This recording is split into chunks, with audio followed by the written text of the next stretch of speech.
Hello, everyone, and welcome back to another lovely episode of And Rolling. Lovely, lovely, lovely. Woo! Oh, man. Maddie, what did we see actually a while ago at this point? Sorry, we took the week off, guys. Not on purpose, but we They did. don't need to know that we saw it a while ago. Well, now they do. So, there we are. Podcast magic, Matthew. Whoa. Sorry, I ruined the magic for everyone. Yeah. You want to take off Mickey Mouse's head and show that it's a underpaid 19-year-old? What? And a woman? What? A woman. A woman can't do that job. That was a joke. Mine was also a Mulan reference. A woman. Is it? Yeah, the way that guy says it. It's the annoying dude from the Emperor's Council. No. Oh. Okay. Yeah. Gotcha. Yeah. Just the cadence. How do we want to do this? Do we want to do a recap Well, now? what we watched was Over Your Dead Body. Oh, yeah, we did see that. That is the movie we're talking Which about. they know if they've read the title. They might not have. They might have this on like the next episode thing. And it's just They autoplaying. could. I'm just saying that probably some of them are like, yeah, we knew that. Probably. Yeah. Do you want to talk about the summary? Do you want me to do it? I can do it. Okay, go Unless for you it. don't want me to. No. And you really want to. I really don't want to, actually. Yeah. So this movie follows Dan, who is played by Jason Segel, and he is a director who made one movie like 8 years ago and now makes pop-up ads. And he is married to Lisa, played by Samara Weaving. And she's an actress. She's mostly, sounds like, doing theater contracts, but she's preparing for an audition. And so they're getting ready. It opens on one of Dan's pop-up ads where they are telling him, like, he thinks that he's got the shot, and the people paying him to make the ad make him do it one more time, and they want, like, something slightly different. Not different enough to really matter, but slightly different. And he's just like, okay. And as they wrap, he's, like, talking to one of his crew, and he's like, oh, Lisa and I are going up to the cabin this weekend. She is going. Every time we record, I get so yawny. It's like when I used to go into therapy. Every time I'd sit and like talk, I would just be like yawn. Yeah. Anyway. Something about the air, the atmosphere, Yeah. you know? Anna always told me it was that I felt relaxed. I was like, yeah, maybe. They're down in Bloomington. They're at St. John's, where my grandparents went. Dude, because they would always go Saturday evening, which never helped. And it was like every time I was like, yawn central. They started to get mad at me about it, believe it or not. I could see them getting mad at you about that. Yeah, I know. They were like, you're not paying attention. And I was like, well, they told my mom. And then my mom was like, well, Matthew, you need to pay more attention and blah, blah, blah. And then they started to get mad because my mom was like, you need to pay more attention. It was a whole thing. And I was like, ah. But it just like the air, it smelled weird.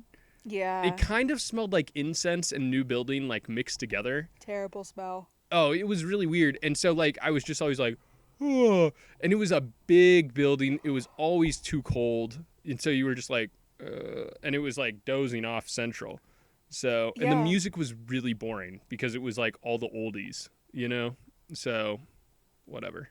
Well, I don't think this room smells weird, but it does.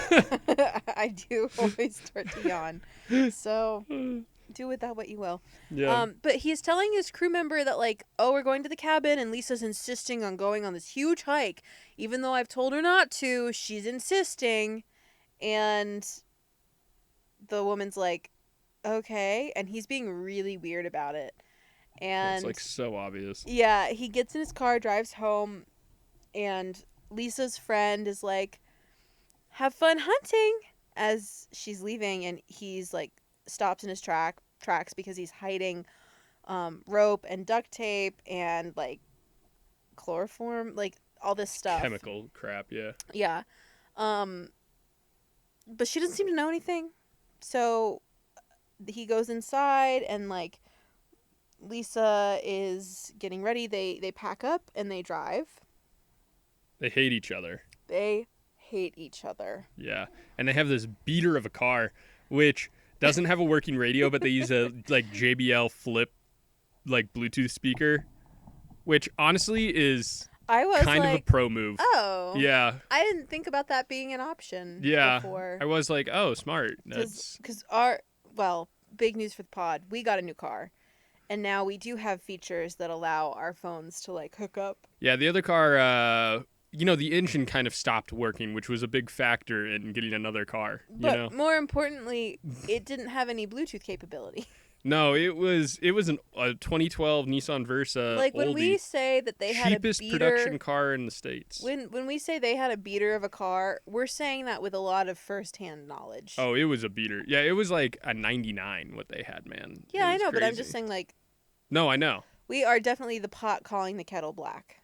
Definitely, 100%. But we never used a JBL speaker, and I walked away from that being like, oh. I could have done that. I could have. Maybe that would have been. I don't think it would have been better. No. No. Well. Personally. You live and you learn, though. So at the cabin, which, by the way, is like upstate New York. Yeah, it's his dad's cabin. He visits his dad, and he's Dad, like, I'm taking... Same thing with Lisa. So it's like his dad's cabin. His dad's in a nursing home, and he's like, I should have died in Nam. In Korea. Yeah, or wherever. It's like, and he's like, I'm sorry, son, that you never got to go to war. And he calls his son, like, essentially a pansy. Yeah. And he's like, okay, bye. So they get up to the cabin, and Dan, makes this big meal for Lisa. And it's this steak with this peppercorn imported from Ohio, all this stuff. And imported from Ohio. Yeah, what would you like me to say? It's just, yeah, I mean, that's accurate, I suppose. It's just funny. He makes a big deal about how it's from Ohio. Mm-hmm. And as they're eating, he's like, I just wanted to make you your favorite food. And she goes, the steak's not my favorite food. And he's like, but you order it all the time. She's like, yeah, I mean, like, I like it, but it's not my favorite. And he's like, clearly getting very frustrated. He goes, well, what is your favorite, Lisa? She goes, ceviche. Which is a Peruvian thing. Yeah. And she's clearly having at minimum emotional affair with an acting friend who's Peruvian. Yes. And so that doesn't go well, and then they like fall asleep, each listening to their own podcast. She's listening to like a girly gossip pod, and he's listening to like a self-help book. And you hear little snippets of what the audio is that they're falling asleep to. Very funny. The next day, he goes out and is gathering rocks and putting them in his boat, like in a bag in his boat, and she's working on lines. And he comes in, takes several shots of alcohol, and then gets a cloth and puts chloroform on it and starts to walk behind her. And she keeps like working on this line, like, what gives you the right? What gives you the right? And then right as he's behind her, she goes, what gives you the right, Dan? And turns around and tases the shit out of him. And then, yeah.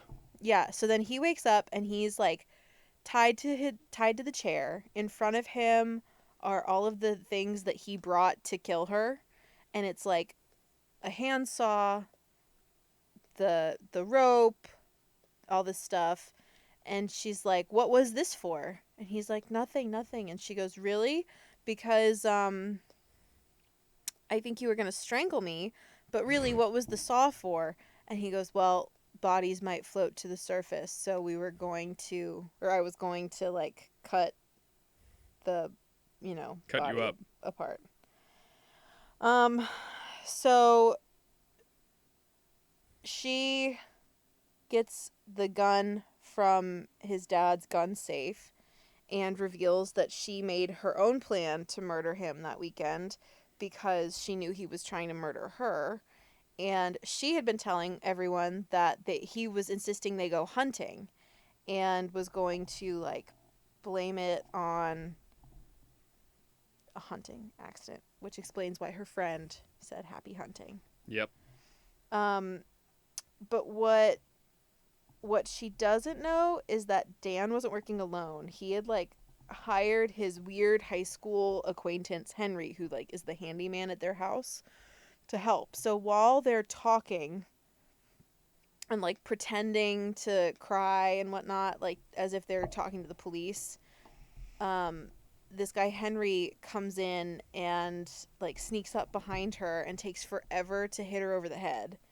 But the tables turn, she gets put in the basement, is zip tied to the chair, and they're talking about like why they're doing it, and it turns out that Dan has sunk all of their money into like failed, I don't know, business attempts to make movies. Yeah. So she has no money, he has no money, but they have a big life insurance policy, and he has promised Henry what Henry thinks is half of it, which is $50,000. Lisa says that like they try to strangle her, but she tries to talk to Henry before they put the bag over her head, and Henry's like, tell me what she's saying, like he saves her life, and she's like, the policy's for $1,000,000 and I'll give you half of it, and then she ups it to all of it, and they start to struggle, and in the struggle they both get the gun and they're fighting over it, and it goes off and it shoots Henry like through the heart. Yeah, Henry's dead. Henry is so dead. And so they're having kind of a brawl going in and out of the house, or not like in and out of the house, but they're going all around the house, like fighting. And as they're fighting over the gun again in their bedroom, the ceiling breaks, right? Or they shoot it up in the air. in the ceiling, and it breaks, and it reveals 3 fugitives that have been staying in their house since before they got there. And you had seen on the TV earlier, like at the dad's assisted living home, that there were 2 felons and a guard who had escaped. And then you see basically the felon side of the story of escaping and like getting to the house and like living up in the attic. Yeah, that's literally it. What's crazy is one of the felons is Timothy Oliphant. Why is that crazy? I don't know. This movie seems a little gauche for him. I don't know. Yeah, fair enough. Yeah. Yeah. Yeah. So they shoot one of the felons, not Timothy Oliphant, in the ass, and the felons like get the jump on Dan and Lisa. There's basically a huge back and forth that keeps happening. Yeah, it's essentially cat and mouse up to from now on. Yeah, and there's like this scene where they like fight each other, and they escape. They keep calling It's them like, Ron and okay. Hermione to dehumanize Lisa and Dan. Yeah. But then it turns out Timothy Oliphant's seen the movie that Dan made and loves it, but that's not going to keep them from like raping and or killing them. Yeah. And then at one point, like, they think that Lisa has killed the guy who got shot in the ass, so they then are going to like put someone's face in a lawnmower. All of that's happening. Yeah. And it cuts to they're about like Jason Segel loses some fingers to the lawnmower, and they're about to shove his face into it when suddenly this like flashy sports car comes out of nowhere and hits Timothy Oliphant. And then Jason Segel's dad steps out because it turns out that like an old neighbor saw that there'd been a break-in and called him at the nursing home and took forever to get to the point. And so the dad steals one of the nurse's cars and is like driving 6 hours to get to them. Yeah. Unfortunately, he does not make it. He dies a hero the way he wanted, face into the lawnmower. Yeah. Chest. His chest gets into the lawnmower. And it's just like all of these people, it's like a very gory, dark cat and mouse. So there's been a lot of like different fight scenes up to then, and then it keeps going until finally it's just Timothy Oliphant, and they're in the boat on the lake with the rocks, and they get him on the anchor and they throw him overboard. But he, like, the rope is caught on Jason Segel's boot, so he goes down. And there's a moment where Samara Weaving has to decide if she's going to, like, save him or not. But she does. Wow. And they're like, this is an amazing opportunity. We're going to milk this for all that it's worth. So they go on, like, you see them on the Andy. Who's that guy It's from that Bravo? Bravo show. Yeah. Yeah. Don't know his name. I think Andy's right. Yeah. Something. Andy something.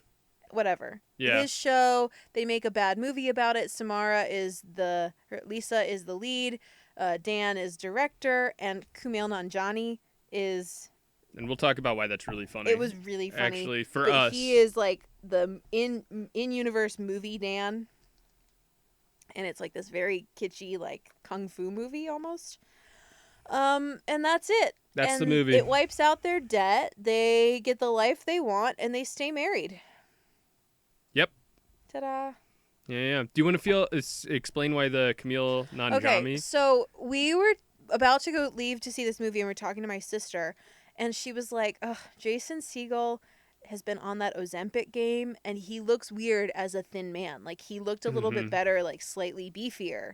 And I was like, "Yeah, that's fair." She's like, "I just feel like," and maybe she didn't say the word "sell out," but that was kind of the gist of like sold out and like isn't the same. And I was like, I feel that way with Kumail. Like, he got really ripped for Marvel, and then like I really liked him in the Big Sick, excuse me, but I haven't liked him as much since. And I think he could still win me back over, but he's just been like doing stuff that I feel is sellout behavior, and the whole like commitment to having six pack. He was in that Migration movie, and in even like his voice acting in an animated film, I was like, this is really, you're phoning it in my opinion. Yeah. And we kind of liked Migration, but yeah, I did. Yeah. And so we had like truly the moment before we were leaving for the theater, we'd had this whole talk about how we really didn't like Kumail Nanjiani anymore. And he just shows up. Shows up as himself. Like, he's billed in the movie as himself. And he's shirtless. Like, he like takes off his shirt and everything. Yeah. He's like ripped. And we're like, no way. That's so funny. So, and we had no idea until the very end. That was my laugh out loud moment in the theater. It was like I was the only person laughing, and I don't think anyone else got it. It was, I mean, how could you? You needed the context of we had just been talking about him. Yeah. And we had no idea he was going to be in the movie. No, we had no idea. Yeah, so that was our like, oh my God, the Truman Show. Yep. What'd you think? So they made, at the end of this movie, they talk about how the movie they're making is made for Netflix only, and it's streaming, and it's better that way.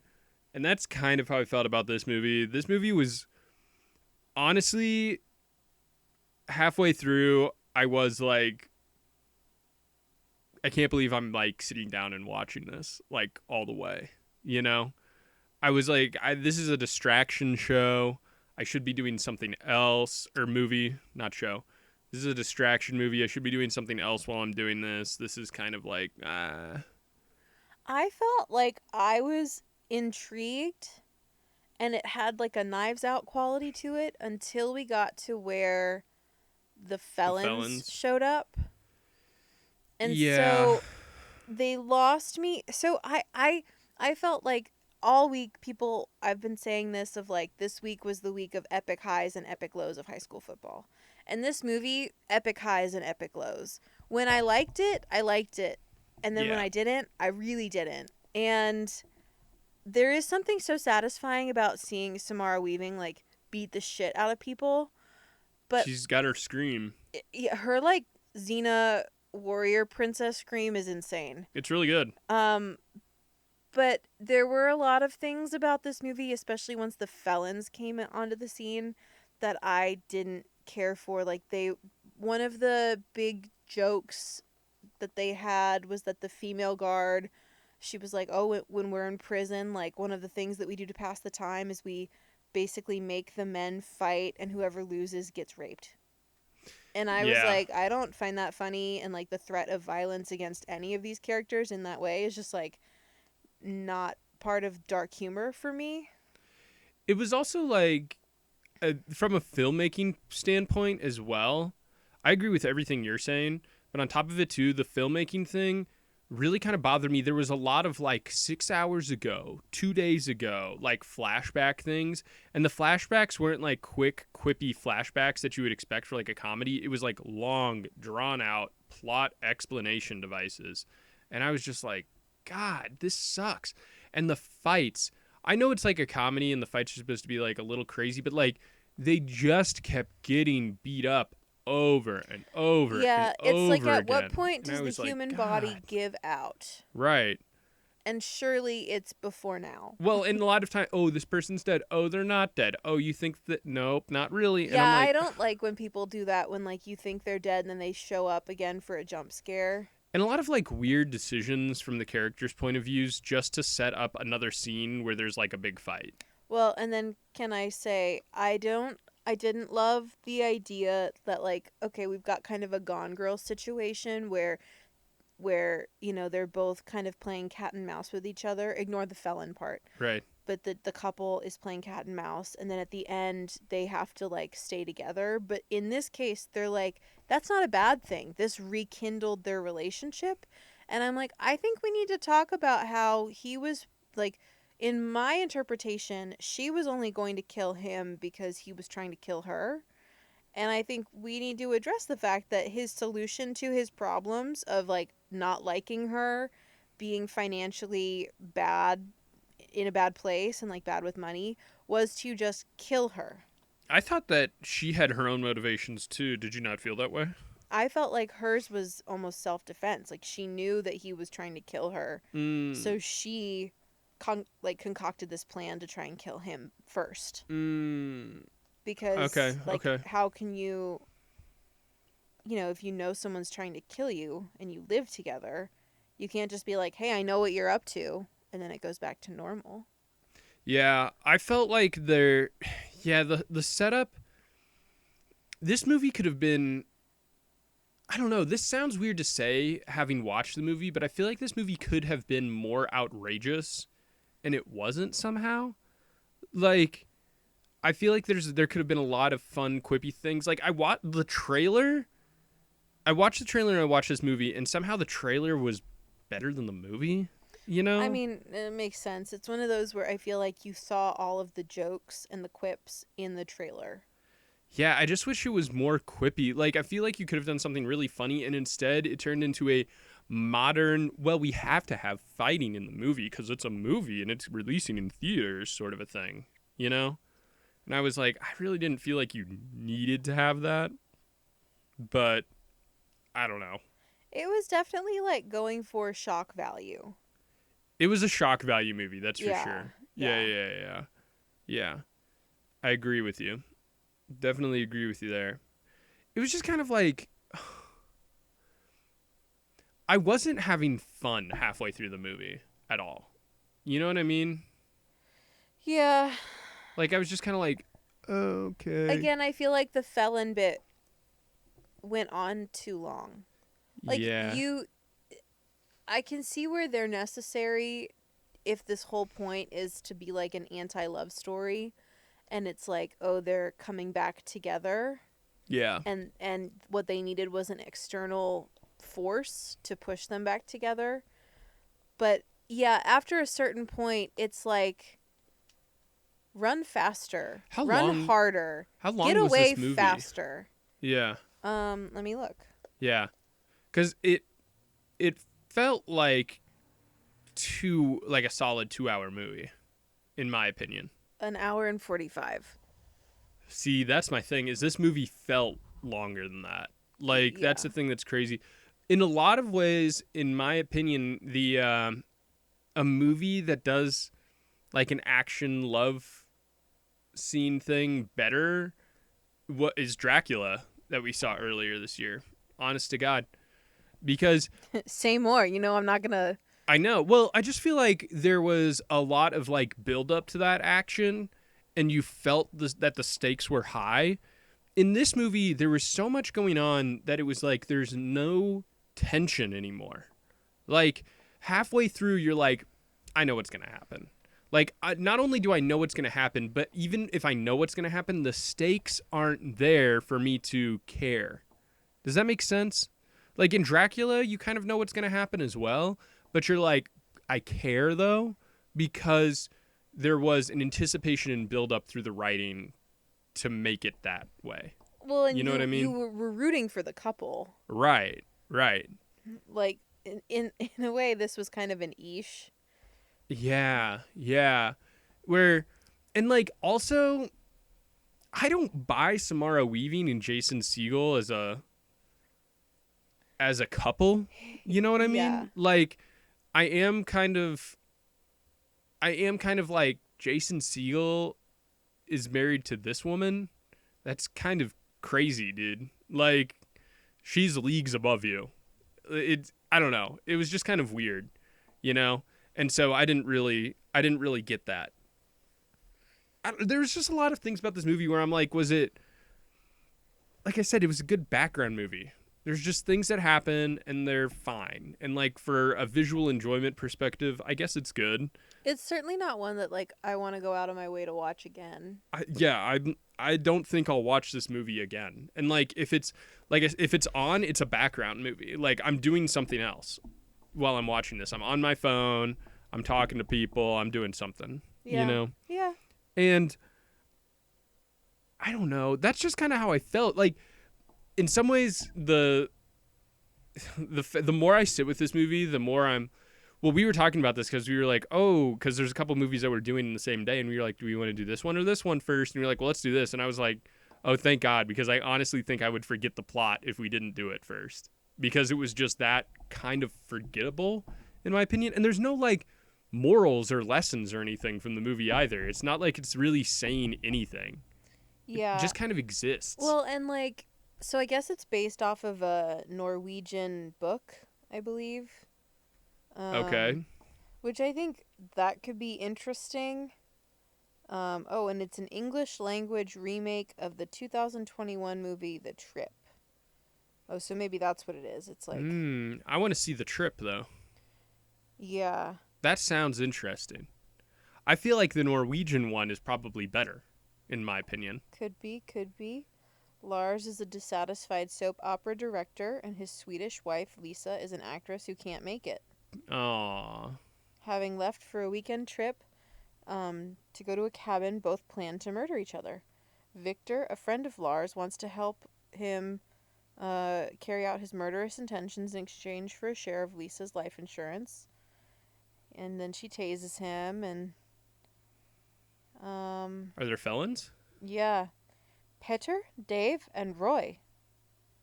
3 fugitives on the run. Wow. Oh. Dave apparently. Oh. Oh. Dave apparently plans to rape Lisa, which Lars makes fun of. It is then revealed that he was actually planning to take Lars. Faced with this, Lisa begs the 3 of them not to hurt him or her, promising to pay them a large sum of money the next day. Eventually, the couple break free and attempt to escape. It's followed by a series of brutal clashes in which the 2 would have died if not for Mikkel, Lars's father, who owns the cabin. Mikkel had been warned by his friend Hans about strange events in his cabin, leading to Mikkel's escape from his care home to check on what was going on.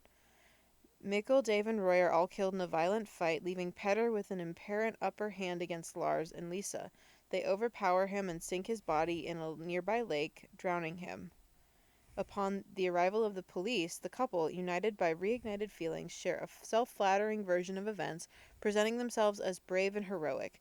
They ride the popularity of their story by producing a Hollywood film, with Lars as its director and Lisa as starring as herself. There you go. See, this movie feels. I was gonna say this. I was like, how did this movie get to be as like a theatrical release and stuff like that? And I feel like it's because there's like some sort of a backing, sort of a thing. Like, oh, it's an English remake. Blah blah blah blah blah.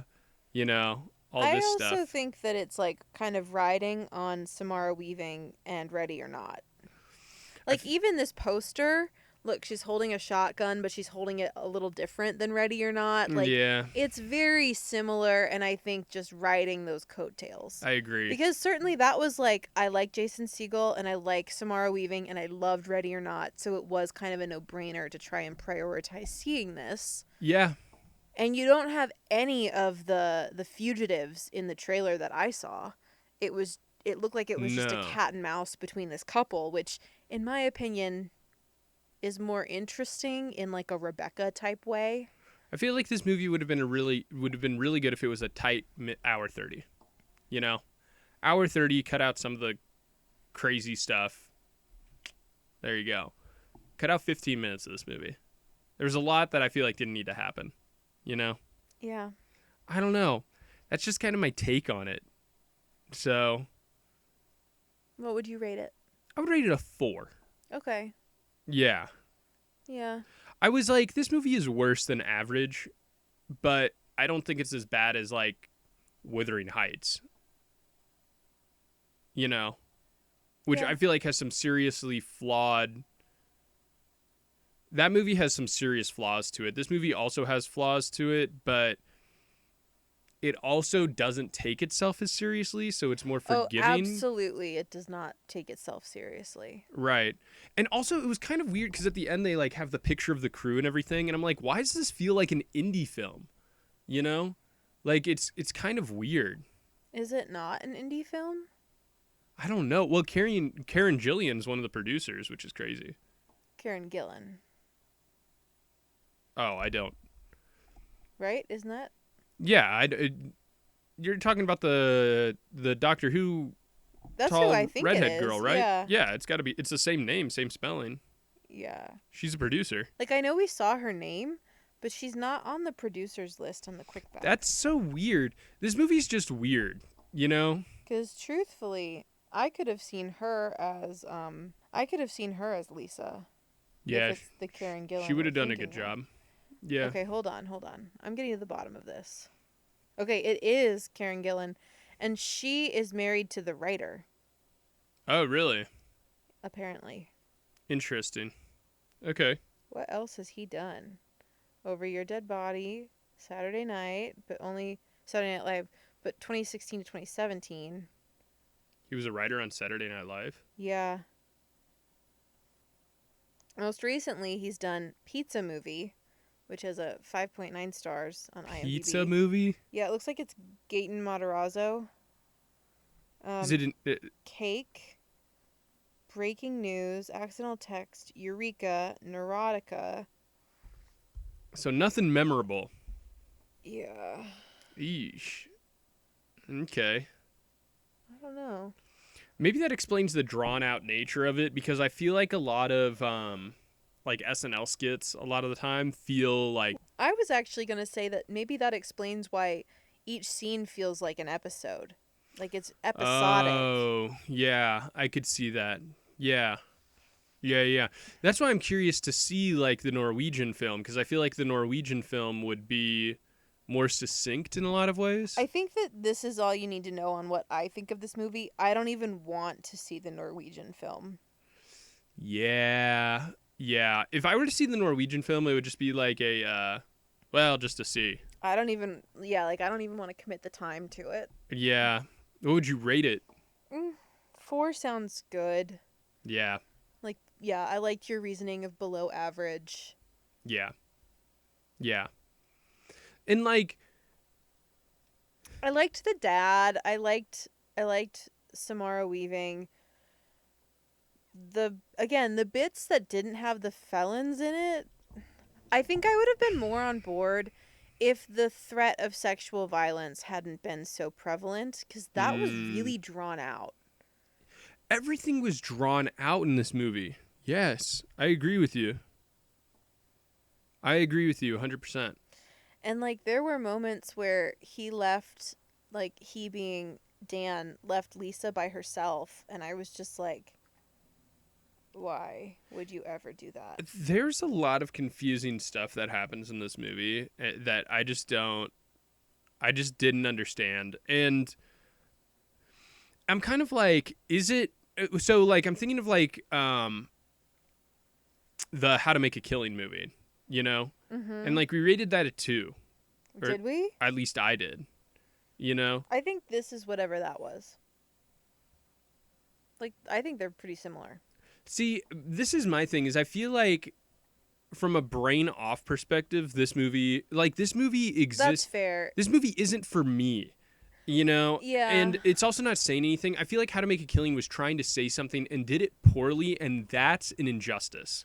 I you feel know? like, again, this in the beginning had the promise of a Knives Out sort of Yeah. mystery and like intrigue, which How to Make a Killing never even got close to. Yeah, I'm kind of like, this movie kind of happens, and it's not unwatchable. It's there. It's not trying to say anything. And I'm just kind of like, okay. Like, it just kind of exists, but I can't. It doesn't feel right to rate it below a 4 for me. Like, because I feel like Wuthering Heights, How to Make a Killing, like, they're trying to say something and stuff like that. And they do it so poorly that that itself is a markdown. This movie isn't trying to do anything, nor does it do anything like exceptionally poor.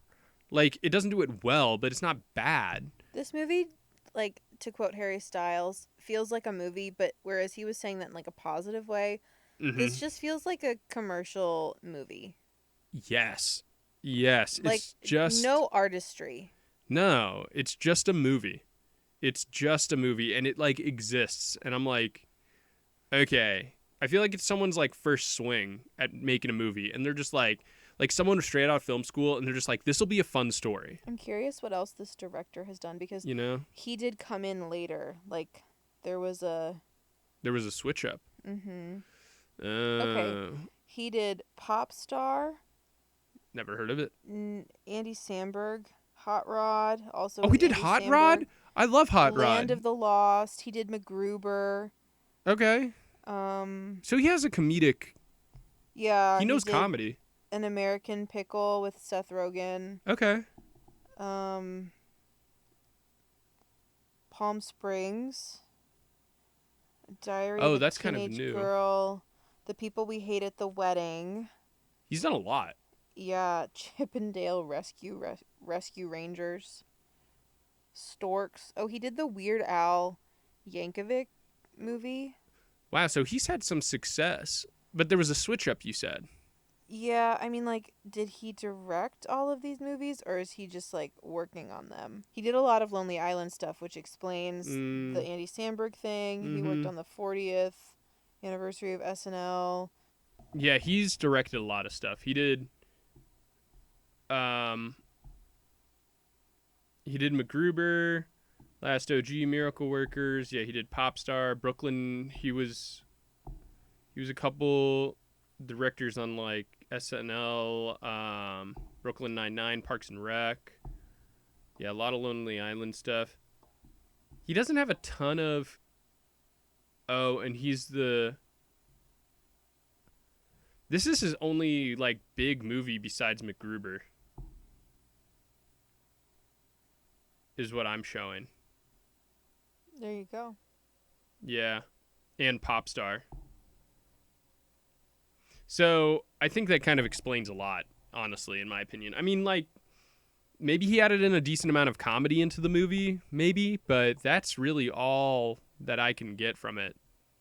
So, yeah. Yeah, I don't know. It was what it was. There really isn't a lot to say about this film, you know? No, Yeah, that's the way it is. But you But- know who does have something to say? I do. We have a Dear Maddie from one of our international friends. Yes, we do. I got a very fun text out of the blue at 3:13 p.m. on a Monday that said, "Have you seen the drama?" question mark. Mm. And in all caps I responded, "Yes."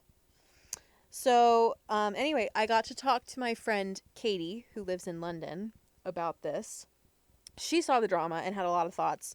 Obviously, we had also seen the drama and had a lot of thoughts. And she sent a voice memo that will play asking a question. And I felt like I knew this was going to happen because, you know, part of the whole premise of the movie is like a British person experiencing American gun culture. Oh, yeah. So I sort of was This like, is actually a really interesting contrast. I can yeah. see this question coming. Yeah. I actually have a follow-up question, which I've not asked anyone who I've seen the film with, because I think I specifically kind of want to get your thoughts on it, and it's too rambly for me to type out, but do you think there was any particular like relevance, or it was like a purposeful choice on the part of the director that Robert Pattinson's character was British, because there's a moment like towards when he's like reasoning with Alana Haim to be like friends with Zendaya again, and he's like, but we like live in America. There were like thousands of people who must have considered like committing a mass shooting. And I wonder if like part of his like hesitancy and his like withdrawal from her was meant to be that like he's from a culture that's like so devoid of gun access and those kind of tragedies that it's playing on his mind like even more, and he doesn't have like any mechanisms to like consider that, because it's not something that he like ever had to contemplate or deal with growing up.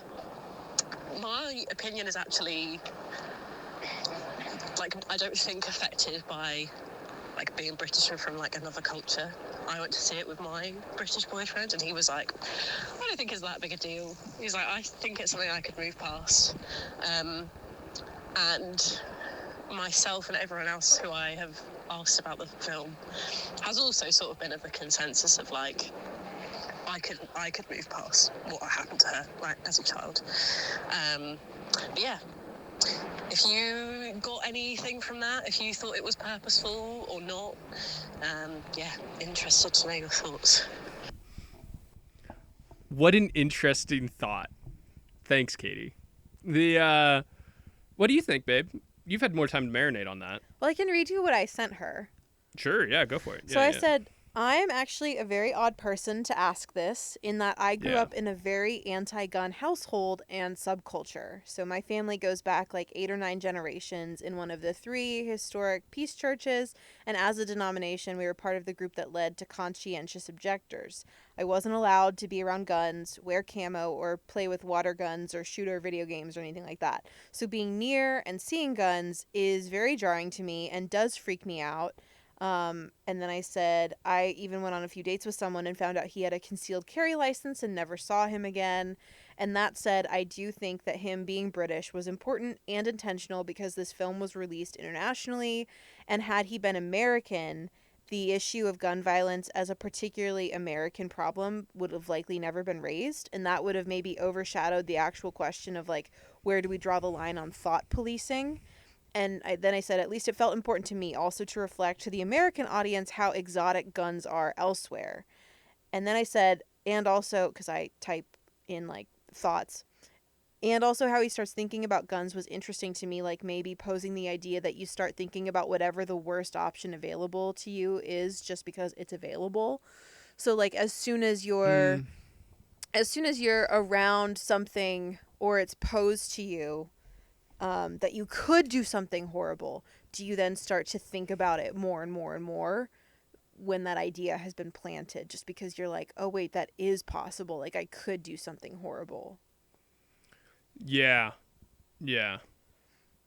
Well, I mean, I think that's I think that him being British helps. I think that, and I think we kind of talked about this in the movie, and like Katie kind of mentioned it, it's like it's one of those things where it's like she didn't act upon it though, like I think you could do something with this movie in like the UK where it's like, well, I thought about murdering someone or like burning down their house with them inside, but I didn't. I mean, I was going to say like to that end, like the conversation kind of stalled because it got to be late for her and like I was at work. Knife crime is particularly prevalent. Yeah, it's bad over there, and that's not really something that like I'm ever super concerned about. Of course I say that, and then like last week my train was delayed because there was someone on the train brandishing a knife, but like to that end, I don't really come into contact with knives all that much, truthfully. And I don't come into contact with guns either, but like, it's one of those things where then I'm like, but is it just that human nature will look for whatever the worst option available is? And I mean, it's making an argument for gun control. In my opinion, I think that Robert Pattinson's character, not only is he British, and that helps explain his bizarre, like, what the hell, and like his lines where he's like, it's like everywhere here, stuff like that. But I also think that that's ignoring his, like, he's clearly in some way, on some level, I'm not saying that it's like bad or anything, but he's in some way mentally ill. Like, just the way that he initially interacts with her, I think stuff like he's that. also in some way attracted to this idea of her with a gun. Mm, In that he keeps going back to that magazine that has the scantily clad women oh with yeah, like with the guns. the weapons, Yeah. and Mm-hmm. and then he starts imagining Zendaya in there with the gun. Like, Yeah. I think there's a level of like attractiveness to it, and like that's where I was bringing like the word exotic up of like, I was gonna say that. Do you think that this he's is exotifying, or however you call that? You know what I mean? I think that it's maybe the start of like a fetish in some way. Right. It's like the same with the people are like only like Asian women sort of a thing, stuff like that. Well, yeah, Like I those mean, weird guys where it's like, yeah, what? yeah, I don't know if it's like to that extent, but I just think that there was some like Something there. clearly. Yeah. Yeah. No, I think that it makes sense that he is.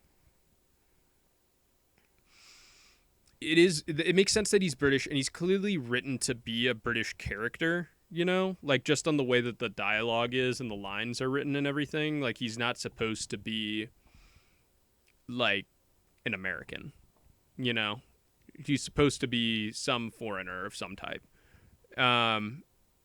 That's the vibe I get, at least, from it, you know? Yeah. And yeah, I think, like Katie said, I think that he is in some level, I don't know, like, for lack of a better word, deranged in some ways, where it's like he's just like so paranoid about like, oh well, blah blah blah blah blah, and it's like, yeah, you can get over that. You can get over that. You know, like, it's not like it's something crazy. It's something to probably talk about, but it's not like you're gonna be like, whoa, that's just so crazy. There's no way I could ever. Like, she didn't do it, and it was like over a decade ago. Well, and something that Katie and I talked about before she posed that question was just how we both don't buy the cyberbullying story. That either he's like, yeah, really underplaying it, mm-hmm. or like I kept saying, I mean, he's a he's a pathological liar. Like, we see him lie any chance he can. Yeah. So why would he be telling the truth about that? Yeah, that's a good point. No, I feel like he's supposed to be British, but it doesn't change the movie. Nor do I think that it was like, I don't know. I don't think that he is not a monolith for British culture. You know what I mean? In my opinion. No, but I don't think anyone in this movie was supposed to be a monolith. But I do think that, to my point, and I don't know that I explained it well over text, but it was like, if you didn't have that and you were going for an international release, the pop dialogue around it would have been like, this is a uniquely American problem, and like, only the US deals with this. And so you almost have to have someone who like says it outright in the movie so that people can then like move on. Otherwise they're going to harp on that. Yeah. When really I think the point was to talk about like action versus thought, and like, where do we draw the line? And that's true. Yeah, because I mean, there are, like, the thing is, like, American gun culture is by far and away like the most prolific in the world in terms of like an established society that has a lot of guns and everything. But like, there are other like countries that do have like a gun culture. Like, there's Switzerland is like the go-to, you know. I didn't know that. Every person Switzerland is crazy because they have like a really high like defense thing, but like every bridge into Switzerland is rigged to blow at any moment. So fun fact, if an invading army is coming in, they'll blow the bridge. That's insane. And the well, they're not like rigged to blow. Like, there's, at every single point there are artillery cannons that are positioned to blow up the bridge at any moment. So if an invading army is crossing them, they just blow it up. In every single neighborhood there is one house that is an armory. What? Yeah, and every Swiss male has to go into the military, and then they are required by law to keep their gun at home. You're blowing my mind here. You had no idea? No. Yeah. All I knew about Swiss was like morally corrupt banking, Mm-hmm. the chocolate thing, and then like yodeling. Yeah, no, they're like really, because basically they're just like, if anyone's going, like they don't have any offensive capabilities as a nation, and so they're like, if you're going to invade us, we're going to make it like hell on earth if you try and do it, basically, as like that's their defense, basically, is it's just like try us. So yeah, that's why like Switzerland is notoriously like probably one of the hardest countries to invade in the world, is because like, how do you move a tank across a mountain once the bridge is blown up? Yeah. Right. So stuff like that. Yeah. And so like every house, they don't know, no one, they like there's like monthly training and like basically, yeah. How would no one know which is the artillery? What do you mean? Everything's like camouflaged. So like, Well, yeah, but like you live there and you don't have a neighbor in that house. oh yeah, no, they know what the armory Okay, is. they know which one it is. Yeah. But it's not like this is the armory. It just looks like any other house. So you'd like have to be like embedded in the community. embedded in every community in Switzerland, which is impossible. You know, what do they keep in there? more guns. So basically, they have how are we talking? They have what a do gun. They look like like assault rifles, like No, military like the grade house weaponry. Is just like a normal Oh, yeah, empty house, and there's just like a big gun safe somewhere. Mm-hmm. Yeah, it's supposed to look normal. And how do they get in? How do they get the guns? What do you mean? There's like a key. Who has the key? There's like a military officer who lives in the neighborhood, or like a designated guy. What the fuck? Yeah. Wow. Yeah. You had no idea? I don't think I'm alone in saying that I will be on a Wikipedia deep dive later. Well, but there's like really strict rules about how they have to keep their guns at home and everything like that, and like they keep their guns at home, but like in order to get like the ammo, you have to go to that house and everything to get the ammo and everything, and like you're only allowed to keep so much ammo at home and everything like that, because they have really strict controls, because they don't want like a mass shooting to happen. Yeah. But at the same time, they also take their defense like super seriously. But it's all a defense thing, and it's all like a military thing, and it's all like everything is registered to them. They know exactly who owns what rifle. Like they have like lock and key over everything. They know it all. So wow. Yeah. No, they just take it like super seriously over there. Well, there you have it, folks. Yeah. So. Okay.